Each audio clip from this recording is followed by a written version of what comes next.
मेरा नाम कियांश है और मैं पेशे से एक न्यूज़ रिपोर्टर हूँ। हर प्लेटफॉर्म पर, सोशल मीडिया न्यूज़ पर, न्यूज़पेपर, हर जगह एक ऐसी वारदात छाई हुई थी जिसने सबके दिल को दहला दिया था। तो आखिर क्या थी ये सच्चाई और इसके पीछे की हकीकत, और क्या थी पूरी कहानी?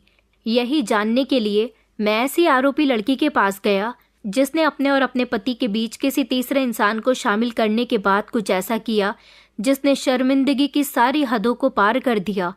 मैं पहुंचा पुलिस स्टेशन और वहां जाने के बाद हमने ली परमिशन आरोपी सानवी शुक्ला से मिलने की। एक हवलदार के साथ और मेरे कैमरामैन के साथ मुझे सानवी शुक्ला से मिलने के लिए उनके सेल में भेज दिया गया, जो एक तरफ सुकड़ी हुई बैठी थी और अपने किए की सज़ा मिलने के बाद उसके चेहरे पर पछतावा साफ नजर आ रहा था, लेकिन उसका चेहरा बहुत मासूम था। तो मैं आज आपको सानवी शुक्ला की ही जुबानी उनकी कहानी सुनाऊंगा कि आखिर उन्होंने किस तरह अपने हाथों से अपने परिवार को बर्बाद कर लिया। हमें देखकर वो घबरा गईं। वो हमारा कैमरा देखकर समझ गई थी कि हम लोग उसका इंटरव्यू लेने के लिए आए हैं। मैं अपना माइक लेकर उनके बराबर में बैठ गया और कहने लगा कि हम आपकी पूरी कहानी जानना चाहते हैं। इस समय हर कोई आपके बारे में बात कर रहा है।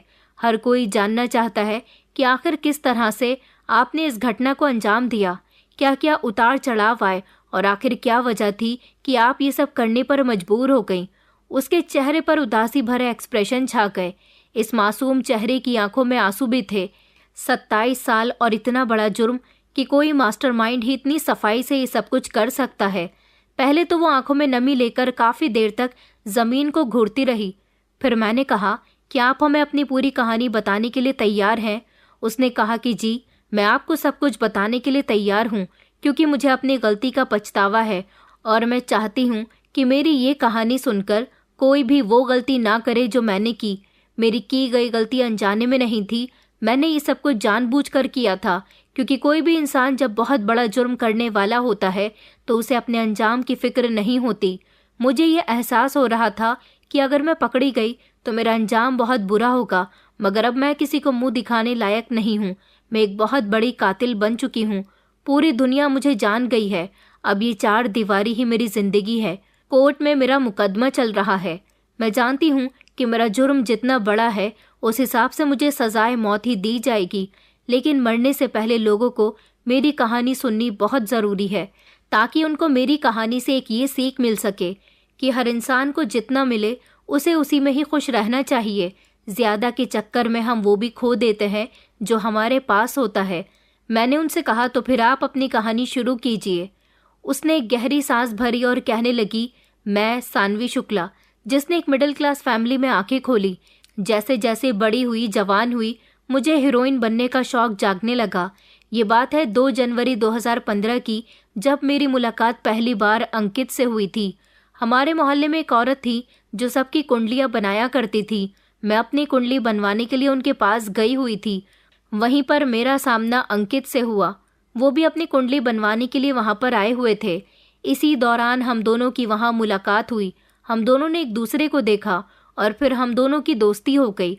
हम दोनों ने एक दूसरे के साथ फ़ोन पर बात करना शुरू कर दिया, मिलना जुलना शुरू कर दिया, क्योंकि हम दोनों को एक दूसरे का नेचर बहुत पसंद आया था।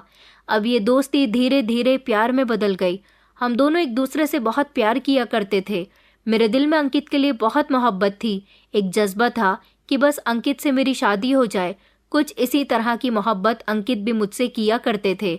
मैंने पढ़ाई पर ज़्यादा ध्यान नहीं दिया था और मैं हमेशा से ही हीरोइन बनने का सपना अपनी आंखों में बसाए हुए थी। हम दोनों ने एक दूसरे के साथ अपनी मोहब्बत को बहुत मजबूत कर लिया था और दोनों ने फैसला कर लिया था कि हम एक दूसरे से ही शादी करेंगे। अंकित की पढ़ाई पूरी हो चुकी थी और अब वो नेवी ऑफिसर की जॉब कर रहे थे। उन्होंने मेरे बारे में अपने घर पर बताया कि वो मुझसे शादी करना चाहते हैं। उनके घर में उनके माता पिता, एक बहन और एक भाई भी था। जब उन्होंने अपने घर वालों को मेरे बारे में बताया, उनको मेरी फ़ोटो दिखाई, तो उनके घर वालों ने फ़ौरन ही इस रिश्ते के लिए इनकार कर दिया।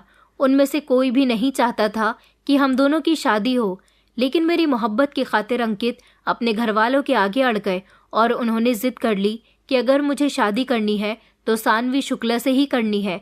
वो मुझे बहुत अच्छी लगती है, मैं उससे बहुत प्यार करता हूँ और उसके अलावा मैं किसी से शादी नहीं करूँगा। दूसरी तरफ मैंने भी अंकित के बारे में अपने घर पर बात कर ली थी। इस रिश्ते के लिए मेरे घर वाले भी तैयार नहीं हुए थे। मेरे परिवार में भी मेरे माता पिता के अलावा एक छोटा भाई और एक बहन थी। हम दोनों के ही परिवार वाले नहीं चाहते थे कि हम दोनों की शादी हो। उन लोगों को हमारी खुशी दिखाई नहीं दे रही थी। दोनों परिवार आपस में एक दूसरे के लिए जब बातचीत करने बैठे तो दोनों की मर्जी यही निकली कि हम लोग बच्चे की शादी आपस में नहीं करेंगे। मगर हम दोनों ही एक दूसरे से बहुत प्यार करते थे, इसलिए अंकित ने अपने परिवार वालों से झगड़ा करना शुरू कर दिया। घर में खाना पीना बंद कर दिया और जिद की कि शादी करूंगा तो सानवी से ही करूंगा। कुछ ऐसा ही मैंने भी किया। मैंने भी अपने घर वालों से जिद की कि मैं अंकित के अलावा किसी और से शादी नहीं करूंगी। हमारी जिद के कारण दोनों ही परिवार मजबूर हो गए थे और टूट गए थे। और फिर फाइनली बहुत सारी दिक्कतों का सामना करने के बाद और अपने परिवार वालों को किसी तरह मनाने के बाद हम दोनों की शादी 7 अक्टूबर 2018 को हो गई थी। मैं अपने पति के साथ बहुत खुश रहती थी। उन्होंने मुझे सारी जिंदगी की खुशियां दी थी। मेरा परिवार जो पहले हम दोनों की शादी से राजी नहीं था, अब हम दोनों को एक दूसरे के साथ खुश देखकर मेरे परिवार वालों को तो तसल्ली हो गई थी कि चलो हमारी बेटी इस लड़के के साथ खुश है। लेकिन कहीं ना कहीं मेरे ससुराल वालों के दिल में मेरे लिए नफरत भर चुकी थी, क्योंकि उनको मैं शुरू से ही पसंद नहीं थी। उन्होंने तो अपने बेटे की खुशी की खातिर मुझे एक्सेप्ट किया था। इस शादी में अंकित के परिवार के एक भी मेंबर की मर्जी नहीं थी। शादी के बाद वो लोग मुझे मुंह तक नहीं लगाते थे। मुझसे घर में भी कोई ठीक से बात नहीं करता था। हर किसी को सिर्फ अंकित से ही मतलब होता था। किसी को मेरी पसंद नापसंद से कोई मतलब नहीं था। किसी को मेरी खुशियों से कोई मतलब नहीं था। अपने ससुराल वालों का ऐसा बिहेवियर देखकर मुझे बहुत गुस्सा आता था। मैंने अपने पति से इस बारे में कई बार उनके परिवार वालों की शिकायत की थी, मगर वो कहते थे कि ये सब कुछ वक्ती है, अभी तुम्हें इस घर में आए हुए ज़्यादा समय नहीं हुआ।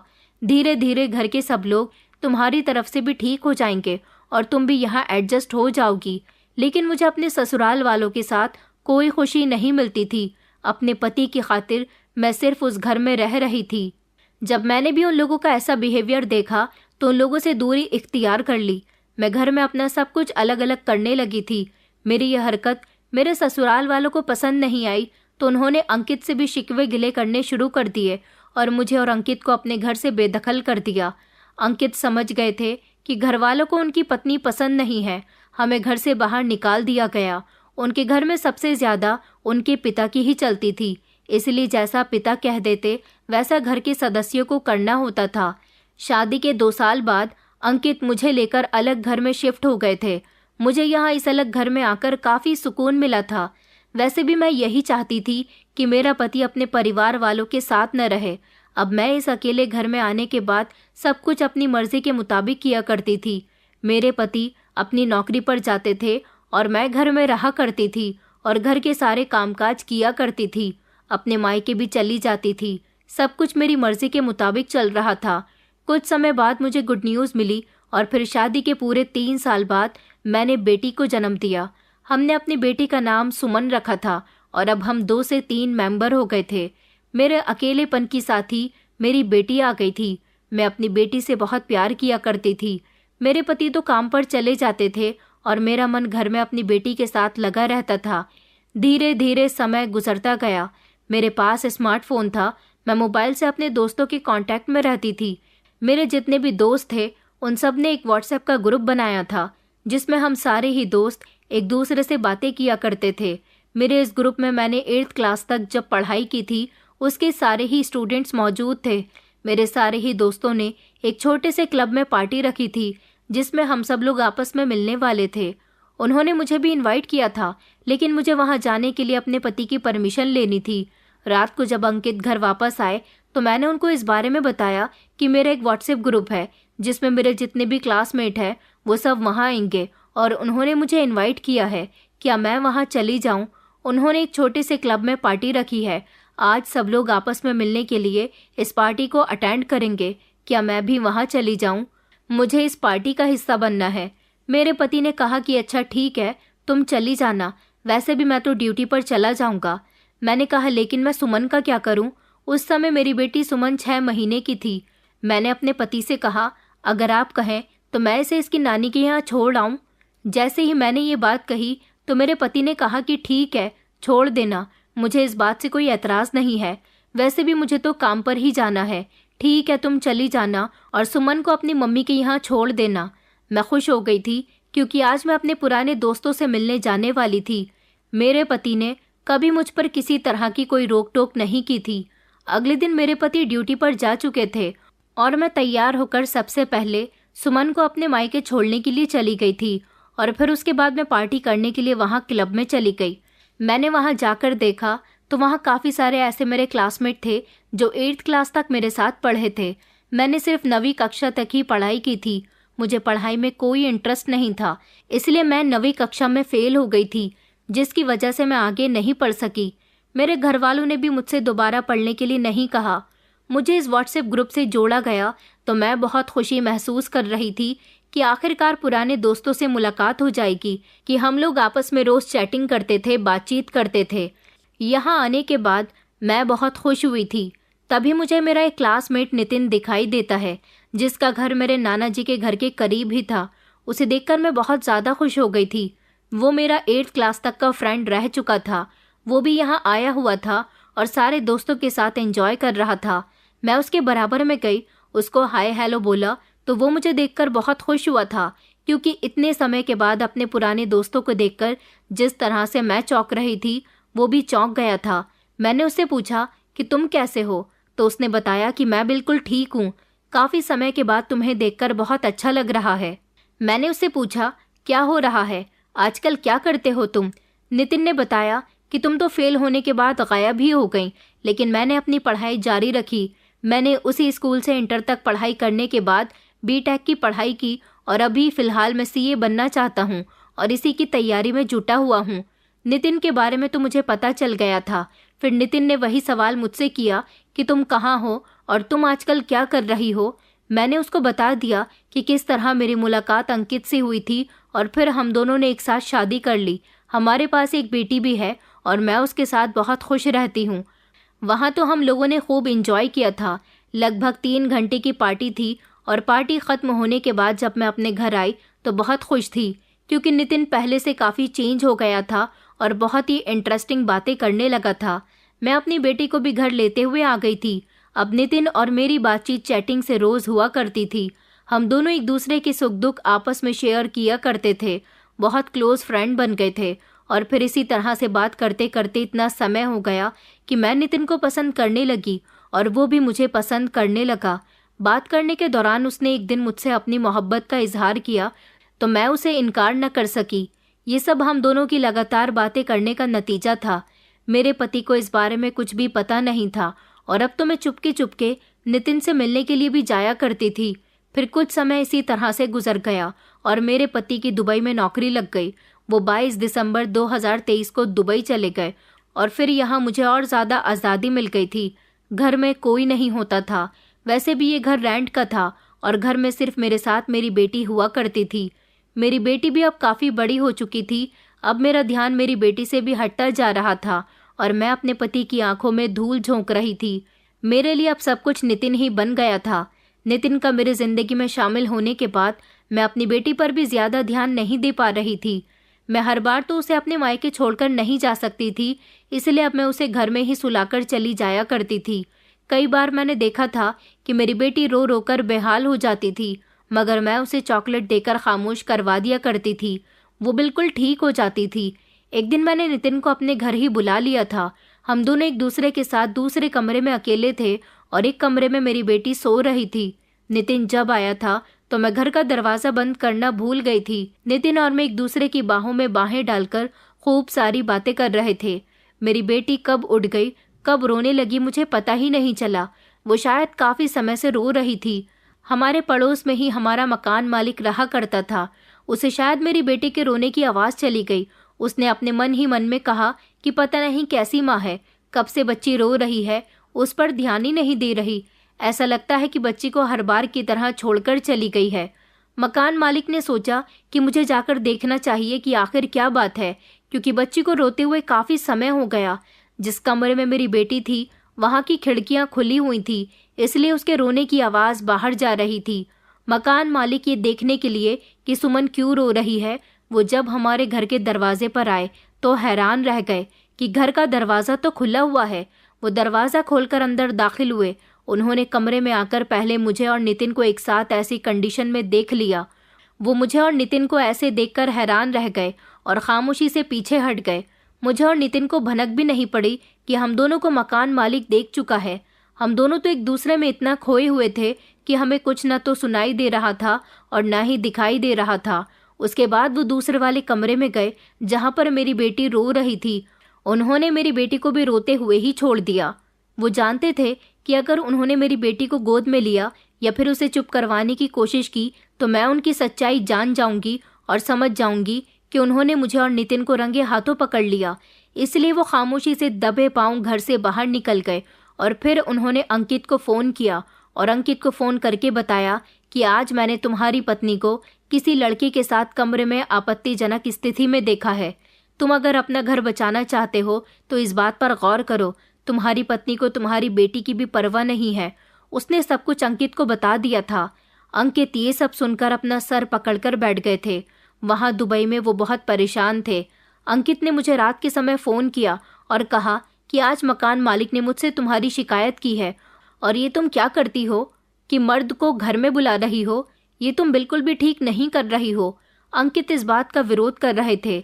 मैं नहीं चाहती थी कि अंकित को इस बारे में पता चले, लेकिन फिर भी मेरी सच्चाई खुल गई थी।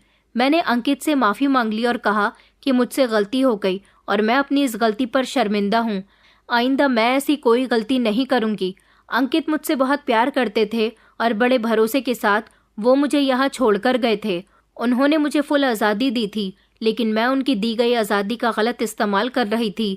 वो बहुत गुस्सा कर रहे थे, बहुत भड़क रहे थे, लेकिन फाइनली मैंने उनको किसी भी तरह से मना लिया था। हालांकि मुझे उनको मनाने में बहुत समय लगा था। मैंने उनको तसल्ली दिलाई थी और वादा किया था कि मैं आइंदा ऐसी कोई गलती नहीं करूँगी। कुछ दिन गुजर गए। मेरे और मेरे पति के बीच सब कुछ ठीक चल रहा था, लेकिन बात तो तब बिगड़ी जब मैं अपनी बेटी को अपने मायके छोड़कर नितिन के साथ 5 अक्टूबर 2024 को आगरा घूमने के लिए चली गई थी।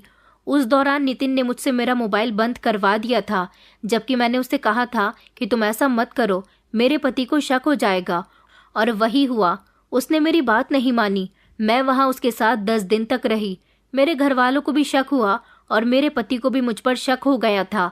मेरे पति ने अपने कुछ दोस्तों को घर पर भेजा ताकि वो देख सकें कि मैं कहाँ हूँ और मेरा फ़ोन बंद क्यों जा रहा है। लेकिन वहाँ जाकर दोस्तों ने उनको इन्फॉर्मेशन दी कि तुम्हारे घर पर तो ताला लगा हुआ है। फिर उन्होंने मेरे मायके में फ़ोन किया तो वहाँ से भी उनको पता चला कि मेरे घर वालों को भी मेरे बारे में कुछ पता नहीं था। उन्होंने उनको बताया कि वो तो सुमन को भी हमारे पास छोड़कर चली गई है, उसका कोई अता पता नहीं है। जाते समय उसने कहा था कि वो अपने दोस्तों के साथ कहीं घूमने के लिए जा रही है। हमने भी उसे कई बार कांटेक्ट करने की कोशिश की है, लेकिन उसका मोबाइल बंद जा रहा है। हमें लगा कि शायद तुम्हें इस बारे में कुछ पता होगा, लेकिन अंकित को तो कुछ पता ही नहीं था। अंकित और ज़्यादा परेशान हो गए, इसलिए उन्होंने दुबई से ही पुलिस स्टेशन में फ़ोन करके मेरी गुमशुदगी दर्ज करवा दी और पुलिस ने मेरे मोबाइल नंबर को ट्रैक करके मुझे पकड़ लिया। मोबाइल भले ही मेरे पास था, लेकिन मैंने मोबाइल को स्विच ऑफ कर दिया था। बस अपनी इस गलती के कारण मैं पकड़ी गई। पुलिस ने मुझे और नितिन को आगरा से पकड़ लिया और मुझे पकड़कर जब पुलिस वापस अपने शहर लेकर आई तो मेरे ससुराल वाले और मायके वाले भी आ गए थे। मेरे साथ नितिन भी था। ये खबर जब सब लोगों को मिली तो सब लोग ये सुनकर हैरान रह गए थे। मेरे ससुराल वालों का कहना था कि ये लड़की हमारे बेटे को धोखा दे रही है, हम इसके खिलाफ FIR दर्ज करवाना चाहते हैं। ये सुनकर मैं बहुत ज़्यादा डर गई। मुझे नितिन पर गुस्सा आ रहा था कि उसकी वजह से इतना सब कुछ हो गया था। ना वो मुझे अपने साथ लेकर जाता, ना ये सब कुछ होता। मैंने उसे मना किया था, लेकिन वो मुझे ज़बरदस्ती अपने साथ ले गया था कि घूमने जाना है। अभी हमारे पास बहुत अच्छा मौका है, तुम्हारा पति आ जाएगा तो फिर हम लोगों के हाथ से ये मौका भी निकल जाएगा।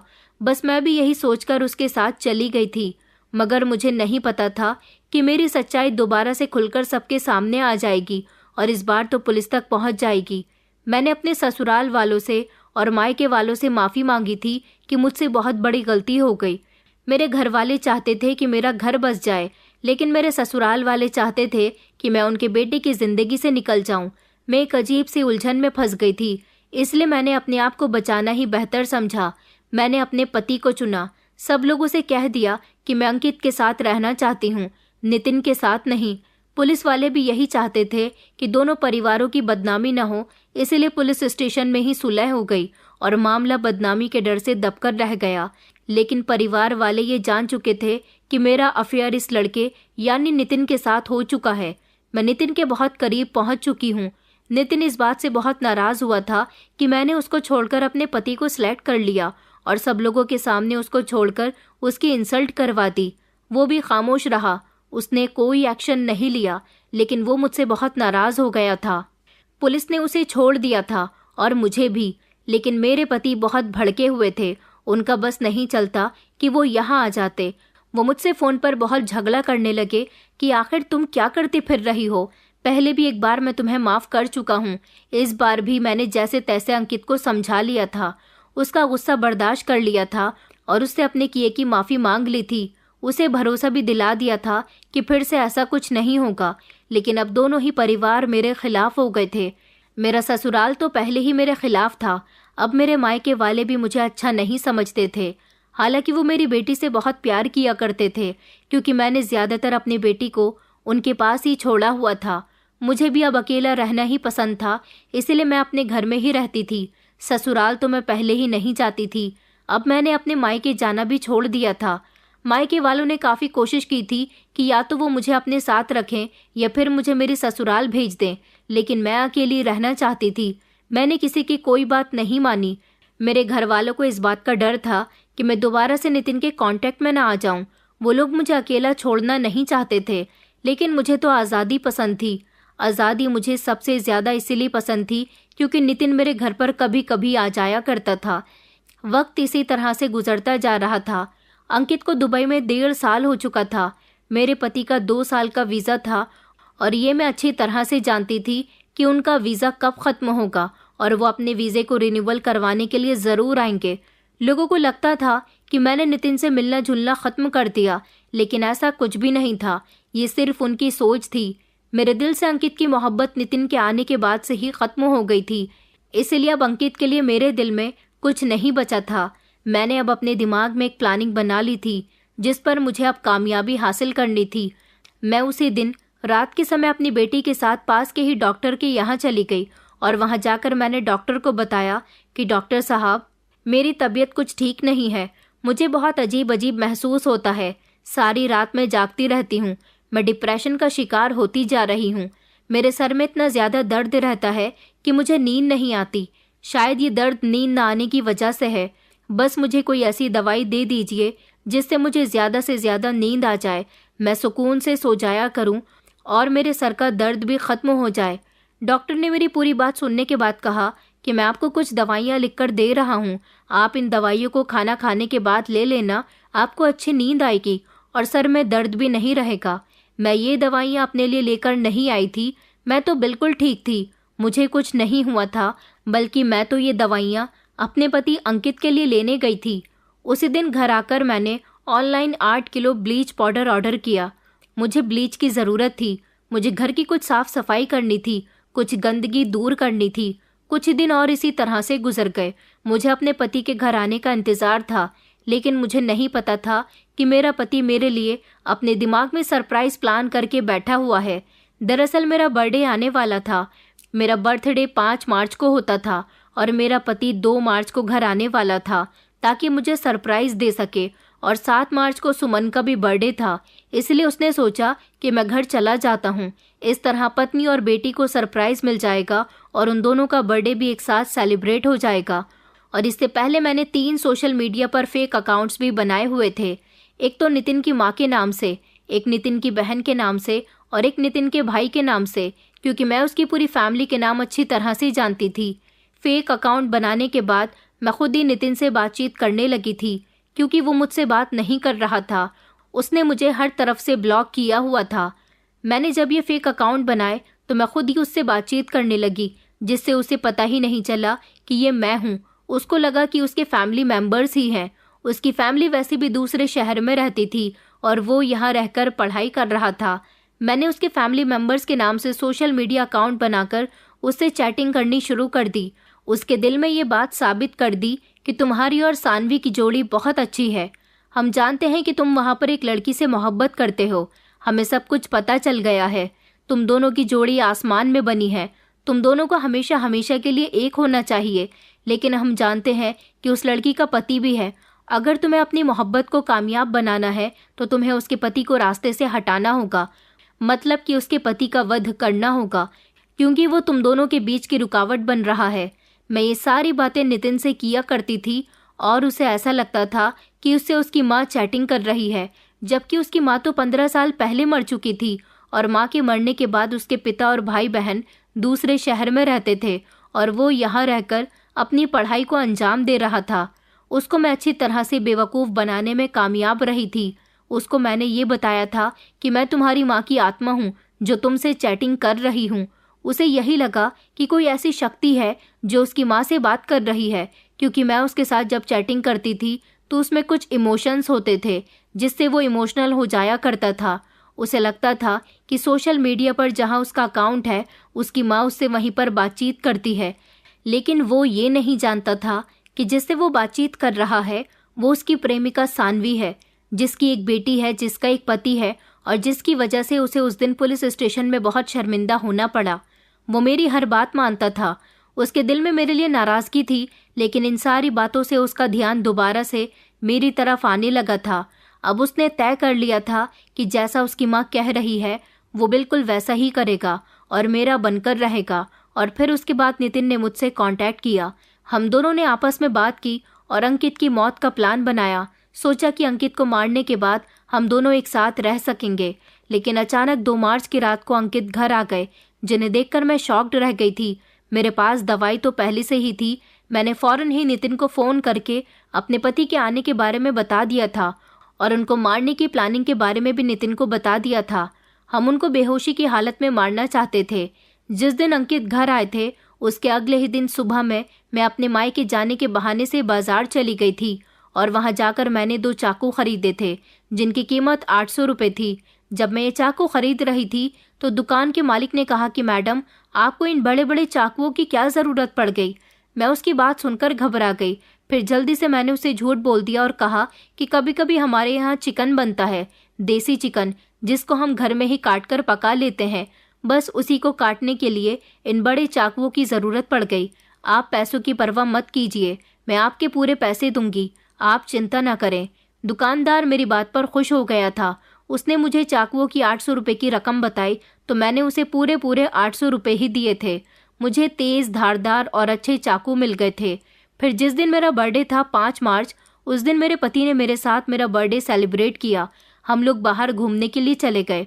वहाँ जाने से पहले मैं घर पर खाना बनाकर रख गई थी और उसमें मैंने वही नींद की दवाई मिला दी जो मैं डॉक्टर से लेकर आई थी, ताकि ये दवाई मेरा पति खा ले और बेहोश हो जाए। बाहर से आने के बाद जब मैं खाना गर्म करने के लिए जाने लगी तो मेरे पति ने मुझे रोक दिया और कहा कि मुझे खाना नहीं खाना, पहले ही हम लोग बाहर का काफ़ी कुछ खाकर आ चुके हैं। मेरा पेट भरा हुआ है। मेरा मूड ख़राब हो गया था क्योंकि मैंने इस खाने में नींद की दवाई मिला दी थी और आज रात मैंने उसको मारने की प्लानिंग भी कर ली थी। उस रात 5 मार्च 2025 को मुझे अपने पति को मारने की सफलता नहीं मिल सकी थी। 6 मार्च भी गुजर गई थी और 7 मार्च भी गुजर गई थी, जिस दिन मेरी बेटी का बर्थडे था। मेरी बेटी 4 साल की हो चुकी थी। हमने आपस में ही सुमन का बर्थडे सेलिब्रेट किया था। 8 मार्च भी आ गई थी, 9 मार्च भी आ गई थी और फिर ऐसे ही 10 मार्च भी आ गई थी। इसी दौरान मैं बार बार मौका देख रही थी कि कब मैं मौका देखकर अपने पति को मार सकूं, लेकिन हर बार प्लानिंग बनाकर मैं नाकामयाब हो जाती थी। चाकू मैंने नितिन को उसके पास रखने के लिए दे दिए थे। फिर 11 मार्च का दिन निकला और मेरा पति अपने परिवार वालों से मिलने के लिए गया। उनकी माँ ने इतने दिनों के बाद जब उन्हें देखा तो प्यार से गले लगाया था और फिर अपने बेटे के फेवरेट लौकी के कोफ्ते उन्हें खाने के लिए दिए और ये भी कहा कि घर ले जाकर आराम से खाना, मेरी पोती को भी खिलाना। वो खाना पैक करवाकर घर ले आए और मुझसे कहने लगे कि इस खाने को गर्म करो, हम सब लोग साथ बैठकर खाना खाएंगे। आज मेरे पास बहुत अच्छा मौका था। मैं कोफ्ते गर्म करने के लिए गई तो खाना गर्म करते दौरान मैंने उसमें नशीली दवाई मिला दी। उसके बाद मैं खाना लेकर कमरे में चली गई। अपनी बेटी को मैं पहले ही सुला चुकी थी और मेरे पति ने जब मुझसे अपने साथ खाना खाने के लिए कहा तो मैंने उनको साफ इनकार कर दिया, क्योंकि वो खाना उनकी माँ के घर से आया था। मेरे पति ने अकेले ही उस खाने को खाया और उसको खाने के बाद भी उनको इतनी जल्दी नींद नहीं आई थी। रात के 12 बज चुके थे और वो अभी तक जाग रहे थे। लगभग 1 बजे के टाइम पर वो सो चुके थे। जैसे ही वो सो गए तो मैंने फौरन ही अपना मोबाइल उठाया और नितिन को कॉल कर दी। मैंने नितिन को हथियार लेकर जल्द से जल्द घर आने के लिए कहा। जब वो रात को 2 बजे के आसपास मेरे घर पहुंचा तो उसने देखा कि अंकित सोया हुआ है। हथियार हम दोनों ने अपने हाथों में पकड़ लिए। मैं चाकू हाथ में लेकर अंकित के सीने पर बैठ गई। नितिन ने मुझे देखा और कहा कि सुमन, तुम्हें इसका वध करना है। इसके सीने पर वार बहुत जोर से करना। तुम तो सब कुछ जानती हो। पहले ही हम लोग काफ़ी मिल चुके थे और हम दोनों के बीच इस मर्डर की प्लानिंग से रिलेटेड काफ़ी सारी बातें हो चुकी थीं। इसलिए मैंने ज़ोरदार चाकू का वार अंकित के सीने पर कर दिया। नितिन ने अंकित के पैर पकड़े हुए थे। अब सारी स्थिति बदल चुकी थी। मैं अंकित के हाथ पकड़े हुए थी और नितिन एक के बाद एक अंकित के सीने पर वार कर रहा था। वार करने के बाद वो अंकित की लाश को घसीटते हुए बाथरूम तक ले आया। जब अंकित बेड पर था और हम दोनों उसके शरीर पर वार कर रहे थे, पहले ही वार पर उसकी आंखें खुल गई थी। नशे की दवाई खाने की वजह से उसे कुछ महसूस नहीं हो रहा था। वो हिल भी नहीं पा रहा था और उसकी आत्मा चिल्ला रही थी। वो अपने आप को बचाने की कोशिश कर रहा था। वो कह रहा था कि अगर तुम्हें इसका साथ पसंद है तो मैं तुम्हें डिवोर्स दे दूंगा, लेकिन प्लीज़ मेरे साथ ऐसा मत करो। मगर उसकी दुहाइयाँ हमें सुनाई नहीं दे रही थी। उसकी बॉडी से पूरा खून निकल चुका था। हमने उसकी बॉडी को ऐसे ही बाथरूम के अंदर रहने दिया और उसका खून बहते हुए बाथरूम की नाली से अलग अलग नालियों में बहने लगा था। रात के लगभग जब 3 बज गए थे तो हम दोनों बैठे हुए सोच रहे थे कि आखिर अब हम इसकी लाश का क्या करें। फिर मुझे नितिन ने कहा कि तुम फिक्र मत करो, मेरे पास कुछ पॉलीथिन है। हमें इसकी बॉडी के टुकड़े करने होंगे, हाथ अलग करने होंगे, गर्दन अलग, और इन सभी हिस्सों को एक पॉलीथिन में डाल लेते हैं। उसके बाद हमने ऐसा ही किया और अंकित के शरीर के सारे हिस्सों को पॉलीथिन में पैक कर लिया। नितिन मुझे लेकर और उन टुकड़ों को लेकर अपने घर चला गया। हमने सारी पॉलीथिन नितिन के घर जाकर उसके बेड के नीचे रख दी थी और सोचने लगे थे कि अब हम इनका क्या करें। नितिन ने कहा था कि जब मुझे मौका मिलेगा तो मैं इस थैली को ले जाकर कहीं बाहर फेंक दूंगा और शरीर के बाकी के हिस्सों को भी इसी तरह के टुकड़े कर करके शहर के अलग अलग जगह पर फेंक देंगे। मैंने कहा कि नहीं, इस सब में हमें मौका नहीं मिल पाएगा। इसकी वजह से हम पकड़े जाएंगे। हमें इस काम में कामयाबी नहीं मिल पाएगी। हम बैठकर सोच रहे थे कि आखिर हम करें तो क्या करें। सारा दिन निकल गया था और नितिन इसी तरह से मौके की तलाश करता रहा। इधर से उधर अपने घर के बाहर टहलता रहा, लेकिन उसे कोई भी पॉलीथिन फेंकने का मौका नहीं मिल सका। पॉलीथिन में अंकित का सर और उसके हाथ के पंजे मौजूद थे। वो वाली पॉलीथिन लेकर वो घर वापस आ गया था और उसने मुझसे कहा कि कंडीशन ठीक नहीं है, हम इसे कहीं पर फेंक नहीं सकते, इस तरह हम पकड़े जाएंगे, हमें अपना प्लान बदलना पड़ेगा। फिर हमने प्लान बदला और फिर मैंने कुछ करने का फैसला किया। मैं घर से बाहर गई और ई-रिक्शा पकड़ी। वहाँ से मैं करमचंद नाम के दुकान व्यापारी के पास गई तो वहाँ एक लड़का काम कर रहा था। करमचंद साइड पर बैठे हुए थे। मैंने कहा, भैया हमें एक बड़ा सा ड्रम चाहिए। दरअसल हमारे यहाँ गांव से गेहूं आते हैं तो हमें अपने वो गेहूं अपने घर में ड्रम के अंदर ही स्टोर करके रखने हैं। उस लड़के ने मुझे हैरान होकर देखा और कहने लगा, मैडम अभी तो गेहूं का सीज़न भी नहीं आया। मैंने कहा, आपको इस बात से क्या मतलब, बस मुझे तो ड्रम चाहिए। आप मुझे बड़ा सा ड्रम दे दो, मुझे उसमें अनाज रखना है। उसने मुझे ड्रम की कीमत 1100 बताई। मैंने उसके साथ किसी तरह का कोई मोलभाव नहीं किया और फिर उसे 1100 रुपये थमा दिए। 12 मार्च सुबह 9 बजे के आसपास मैंने उसे 1100 रुपये दिए और वहाँ से ड्रम लेकर दोबारा से मैं ई-रिक्शा किया और उसमें बैठकर ड्रम अपने घर पर ले आई थी। साथ ही मैंने बाजार से सीमेंट और डस्ट भी खरीद लिया था। अभी तो हमने अंकित के शरीर के सिर्फ 2 हिस्से किए थे, धड़ अलग और ऊपर का हिस्सा अलग। फिर हम दोनों ने बैठकर उसके छोटे छोटे टुकड़े किए, मतलब कि उनको 15 हिस्सों में बांट दिया। जो टुकड़े हम नितिन के घर पर लेकर गए थे उनको भी हम वापस मेरे घर पर ले आए और उस ड्रम के अंदर हमने अंकित के शरीर के सारे टुकड़ों को डाल दिया और मैं जो सीमेंट और डस्ट लेकर आई थी उसका एक घोल बनाकर उसे अंकित के टुकड़ों के ऊपर से हमने ड्रम के अंदर डाल दिया। इस तरह अंकित की लाश पूरी तरह से पैक हो गई थी और इसके साथ ही नितिन अपने घर चला गया था अपना सामान पैक करने के लिए। मैं भी अपना और अपनी बेटी का सामान पैक कर रही थी। मेरा पति जब घर आया था तो उसने मुझे पूरे 1 लाख रुपए की रकम दी थी और बाकी के कुछ पैसे वो अपने घर जाकर अपने घर वालों को देकर आए थे। हम लोगों को जल्द से जल्द यहाँ से निकलना था क्योंकि हम किसी के भी शक के दायरे में नहीं आ सकते थे। मैंने आस पड़ोसियों के कानों में भी ये बात निकाल दी थी कि मैं कुछ दिनों के लिए अपने पति के साथ शिमला और मनाली घूमने के लिए जा रही हूँ। हम लोगों के दिमाग से एक बहुत बड़ा बोझ उतर गया था, अंकित का, जिसकी लाश को हम ठिकाने भी लगा चुके थे और फ्री भी हो गए थे। उसके बाद हम लोग पहुँचते हैं शिमला। वहाँ जाकर हमने खूब इंजॉय किया। मेरी बेटी भी हमारे साथ थी, वो भी हमारे साथ खूब इंजॉय कर रही थी।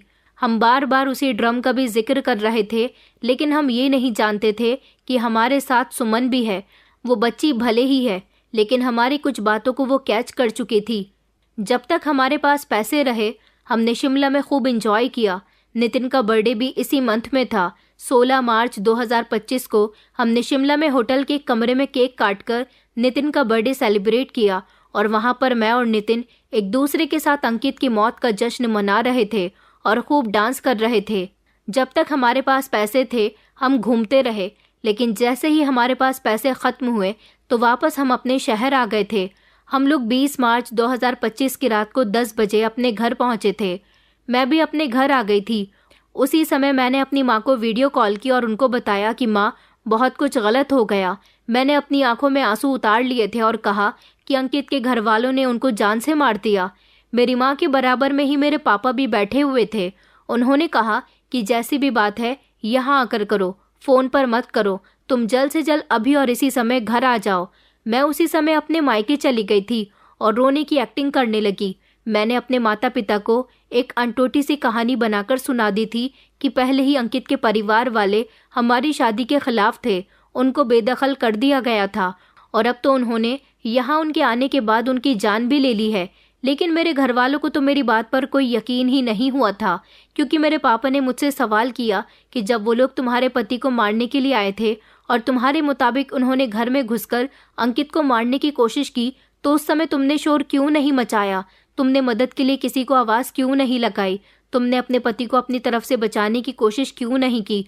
उनकी सवाल पर मैं खामोश हो गई थी, क्योंकि अब मुझसे कोई जवाब नहीं बन रहा था। मेरे पापा ने कहा कि जो बात तुमने हमें बताई है यही बात तुम्हें पुलिस स्टेशन जाकर बतानी है।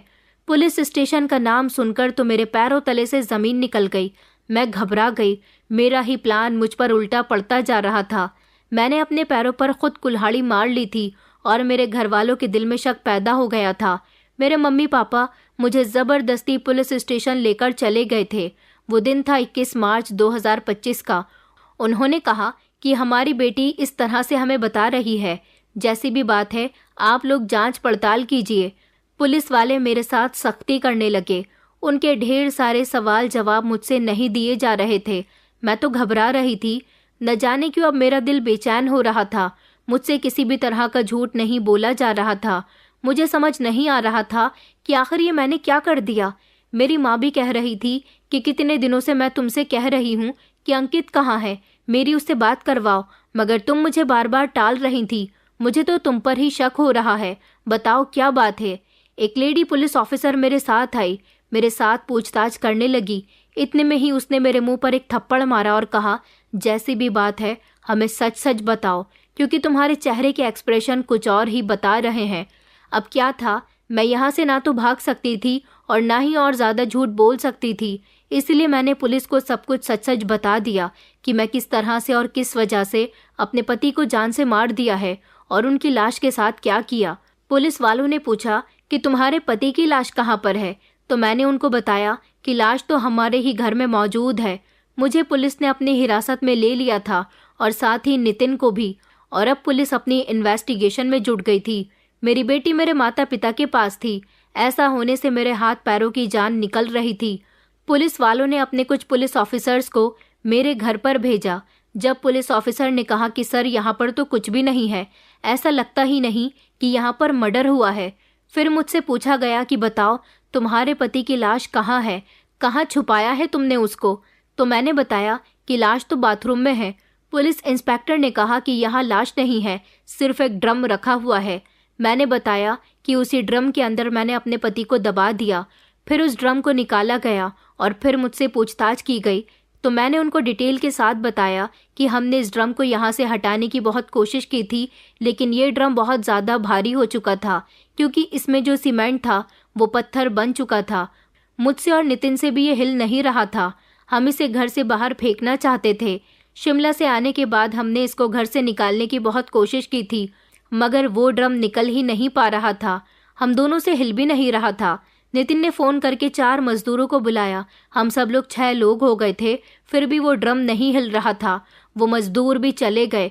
फिर मैंने वीडियो कॉल पर अपने पेरेंट्स से झूठ बोला और इस तरह मैं यहाँ आप लोगों के सामने आ गई। जब ये ड्रम वाली बात पता चली तो मेरी माँ चीख पड़ी और कहने लगी कि कमबख्त लड़की, तुम्हारी बेटी भी ये बात जानती है। वो बच्ची कल से मुझे लगातार कह रही है कि पापा ड्रम के अंदर हैं, मगर हम उसकी बात पर यकीन नहीं कर रहे और तुम पुलिस को भी गुमराह कर रही हो। साफ साफ नहीं बता रही कि तुमने लाश को किस तरह ठिकाने लगाया। मैंने और नितिन ने ये सब कुछ सिर्फ एक दूसरे को पाने की चाहत में किया था, मगर मुझे नहीं पता था कि हमारा बनाया हुआ प्लान उल्टा पड़ जाएगा। बस यही थी मेरी कहानी। सानवी की पूरी कहानी सुनने के बाद मेरा भी दिल दहल कर रह गया था कि इस औरत ने किस बेदर्दी के साथ अपने पति का कत्ल किया। क्या इसका दिल नहीं हिला कि ये इंसान उसका पति है? इसके साथ उसने लव मैरिज की थी और ये उसकी 4 साल की बेटी का पिता था। अब ये कहानी सुनने के बाद आप लोग हमें अपनी राय ज़रूर दीजिए कि ऐसे आरोपियों को आखिर किस तरह की सज़ा दी जानी चाहिए। दोस्तों, इस कहानी को सुनने के बाद मैं बस इतना ही कहना चाहूँगी कि झूठ और चालाकी के सहारे सच को ज़्यादा दिन तक नहीं दबाया जा सकता। जो इंसान दूसरों को धोखा देने की कोशिश करता है, एक दिन वही सच उसके सामने आईने की तरह खड़ा हो जाता है। बुरे कर्मों का फल देर सवेर ज़रूर मिलता है, इसलिए हमेशा सच्चाई और ईमानदारी का रास्ता अपनाना चाहिए। अपनों पर आंख मूंद कर भरोसा करने से पहले सतर्क रहें, क्योंकि कभी कभी सबसे बड़ा खतरा वहीं से आता है जहां हमें सबसे ज़्यादा भरोसा होता है। सावधान रहें, सतर्क रहें और किसी भी अनहोनी के संकेतों को नज़रअंदाज न करें।